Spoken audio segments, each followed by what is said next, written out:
Салом дӯстон, дастаи боитарини Премер Лигаи Англия масъалаи сармураббии навро ҳаллу фасл кард. Гап сари Ньюкасл меравад, ки ба симати масъулиятнок собиқ сармураббии дастаи Бормут ва Бёрнли Эдди Хауро таъин намуд. Баъд аз омадани маблағ ба ин дастаи миёнаҳоли Англия, журналистон аз ҳар гӯшаи дунё мутахассисони гуногунро ба он гиреҳ медоданд. Аз Конте то Зидан, аз Лемпард то Джерард, аз Фавр то Эмери ва Фонсека. Аммо дар ниҳояти кор ба клуб нафаре омад, ки аз даруни хона, аз дохили футболи Англия аст. Аз ҷиҳати дигар кадоме аз мураббии номдор ба дастаи 19-уми Англия меояд. Дар бораи Зидан ку камтар гап мерафт, аммо Контеро ҳама мегуфтанд, ки метавонад ба Ньюкасл биёяд. Вале мо хуб медонем, ки Антонио сармураббии сатҳи дигар аст. Дар 10 соли охир танҳо барои зиннаҳои баландтарин мубориза мебурд. Табиист, ки ӯ дастаи дигарро интихоб намуд. Шайхони араб дар ниҳояти кор танҳо сари ду мураббӣ меандешиданд: Унай Эмери ва Эдди Хау. Имрӯз мо дар бораи ҳамин ва дигар хабарҳои муҳим гап мезанем. 11 ноябр дар Аврупо бозиҳои даври интихобии ҷоми ҷаҳон баргузор мегарданд ва моро як қатор рақобатҳои ҷолиб интизоранд. Бо 1x метавонед тамошои бозиҳоро боз ҳам ҷолибтар кунед.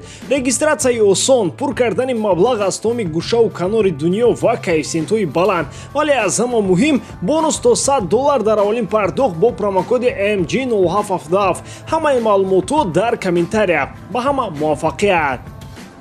Дар мақоми сармураббии Ньюкасл номзади асосӣ Унай Эмери буд, аммо мутахассиси испанӣ аз киштии зери обии Виллареал баромадан нахост. Шояд дар андешаи он буд, ки то соҳил нарафта ғарқ мешавад. Дар асл ҳам агар ба ҳолати кунунии Ньюкасл назар афканем, рафтани Эмери ба соҳил як тараф истад. Шояд то рӯи об намебаромад. Шумо аз ин суханон аллакай пай бурдед, ки Эмери аз кор дар Ньюкасл даст кашид. Ӯ ҳам таҷрибаи кор дар Англияро дорад, лекин таҷрибаро нек гуфтан забонамон намегардад. Эмери мушкилии калон дар расонидани идеяи худ ба футболбозони ғайрииспанӣ дорад. Ӯ дар Валенсия, Севилья ва Виллареал бо муваффақона корашро пеш бурд, аммо дар Спартак, ПСЖ ва Арсенал ноком гардид. Ӯ маводи хуб барои бозори худӣ аст, на байналмилалӣ. Эдди Хау гапи дигар мемушад. Ӯ Бормутро аз дивизиони сеюми Англия то ба Премер Лига баровард. Бо он зарфияту иқтидоре ки даста дошт, Хау тавонист бозии олитаниро дар майдонҳои сабзи футболӣ роҳандозӣ кунад.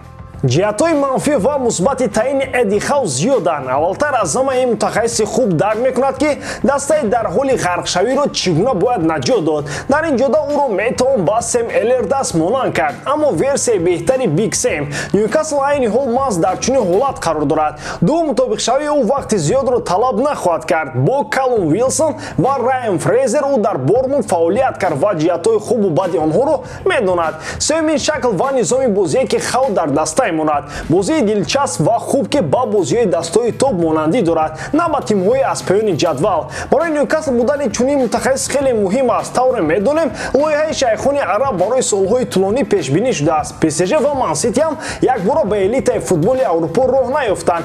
Ин дастаи кишвари Англия албатта аз шпаргалкаҳои ду дастаи пулдори дигар истифода хоҳад кард. Эдди Хау як мутахассисе аст, ки бояд марҳилаи гузариши Ньюкаслро аз дастаи миёнаҳол ба дастаи топ аз сар гузаронад. Барои тараққиёти худи ӯ ҳам кор дар даста муҳимияти хуса дорад. Агар баъд аз чанд сол Ньюкасл ба элита наздик шавад, Хау ба сармураббии нав иваз карда мешавад. Тарафҳои манфии ин масъала чунинанд. Хау ғайр аз Бормут қариб дар ягон ҷои дигар кор накард. 2 соли кор дар Бёрнлиро метавон хат зад. Гузашта аз ин, агар Ньюкасл ба чемпионшип афтад, мутахассиси 43 сола дар даста мемонад ё ин ки не? Чунки соли гузашта ӯ маҳз пас аз ғалтидани Бормут ба чемпионшип аз даста рафт. Месси, ки дар Лигаи Яки Фаронса аз рӯи системаи гол ҷамъи пас имтиёзҳояш ба 0 баробаранд, аз даста талаб кардааст, ки дӯсти деринаи ӯ Луис Суарезро ба Париж биёранд. Тибқи хабарҳо, амлагари аргентинӣ директори варзишии дастаи ПСЖ Леонардоро ҳушдор додааст, ки мехоҳад бо Луис Суарез бозӣ кунад, на бо Холланд, на бо Левандовски, танҳо бо амлагари уругваӣ. Директори варзишии ПСЖ бошад, атрофи ин масъала андешаи дигар дорад. Ӯ мехоҳад ба ҳайси ҳуҷумкунандаи асосӣ ба дастаи шаҳри Париж яке аз амлагарони беҳтарин Бундеслигаро биёрад. Гап сари Эрлинг Холланд ва Роберт Левандовски меравад.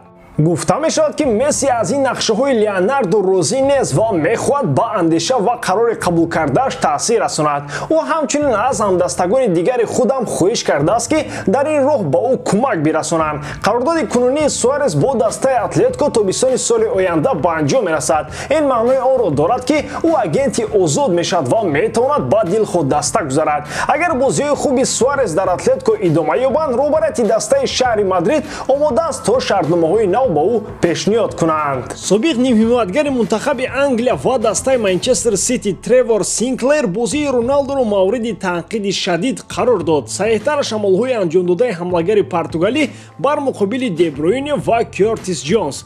Як амали аблаҳона. Аввал барои гирифтани тӯб Бруно Падкад рафт. ӯ ба замин афтоду навбати Роналдо шуд.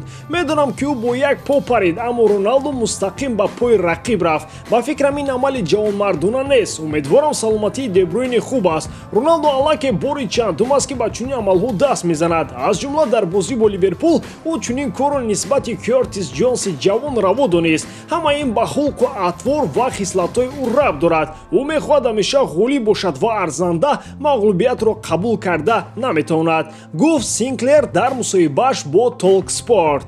агар холисона иқрор шавем ва ба худ суол диҳем, кадоме аз мо ғолиб шуданро қабул мекунанд? ҳар кас шикастро ба тарзи худ қабул мекунад. Роналдо ки ба ғолиб шудан одат кардааст, ҳамеша ба чунин амалҳо даст мезанад, чун Криштиано дар мадди назари омма қарор дорад, бояд оташи худро андаке пасттар кунад. ҳамлагари фаронсавии дастаи Реал Мадрид Карим Бензима оҳиста оҳиста ояндаи худро андешида истодааст. айни ҳол чунон менамояд ки ҳеҷ чиз ба ояндаи ӯ таҳдид намекунад. ин дар натиҷаи бозиҳои нишондодаи ӯ ба миён омаданд, аммо рӯзе фаро мерасад ки чунин бозингари беҳамтоам бояд ҷояшро ба касе диҳад. тибқи хабарҳо, агар Реал Мадрид тобистони соли оянда Эрлинг Холландро бихарад, Бензима ба чемпионати Фаронса меравад.